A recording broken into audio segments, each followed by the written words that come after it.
Meus irmãos, sem dúvida nenhuma, a Bíblia Sagrada ela não passa a mão na cabeça de ninguém. O único personagem bíblico que não tem nenhum pecado é somente o Senhor Jesus. Não existe homem perfeito.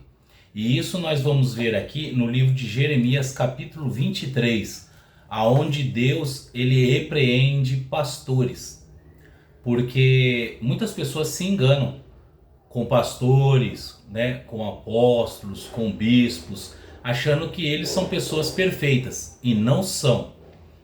É o único que é perfeito, o nosso guia, nossa luz é o Senhor Jesus Cristo.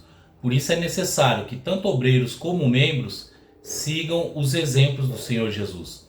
E Deus ele dá uma advertência muito grande aqui para os pastores. No capítulo 23, versículo 1. Ai dos pastores que destroem e dispersam as ovelhas do meu pasto. Portanto, assim diz o Senhor, o Deus de Israel, acerca dos pastores que apacentam o meu povo.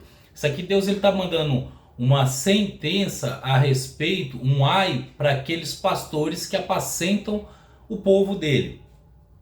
Vós dispersaste as minhas ovelhas e as afugentastes, e não a visitastes. Eis que visitarei sobre vós a maldade das vossas ações. Então Deus, ele fala aqui na palavra dele que ele vai visitar os maus pastores, aqueles que destroem e dispersam as ovelhas do rebanho. Além de fazer as pessoas se afastarem, também não vão as visitar ainda para ver como elas estão. Então Deus ele diz aqui na palavra dele que ele vai visitar essa conduta errada. Jesus ele disse lá no Novo Testamento, falando daquele homem, né? Ele falou assim: quem é o verdadeiro mordomo que quando o seu senhor voltar o encontrar fazendo assim, né? E se ele encontrar o homem que ele colocou para cuidar da sua casa, espancando os conservos, fazendo coisa errada, aquele homem será lançado no fogo ardente. Então, a gente tem a consciência de que todos os homens são falhos e que eles, principalmente aquele que tem mais conhecimento, é o que tem que ser maior exemplo, o maior exemplo de Cristo. Porque na verdade a gente não vai seguir o exemplo do pastor quando o pastor ele não segue o exemplo de Cristo.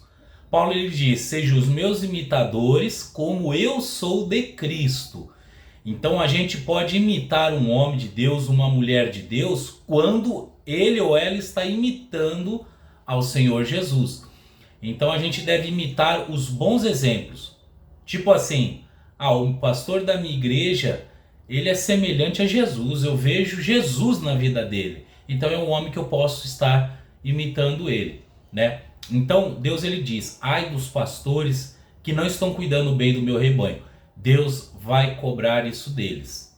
Então, meus irmãos, fiquemos firmes com o Senhor Jesus Cristo. Sabemos sempre que ele é o exemplo de todo o rebanho e que os líderes devem ser exemplo de Cristo e o rebanho ser exemplo do líder.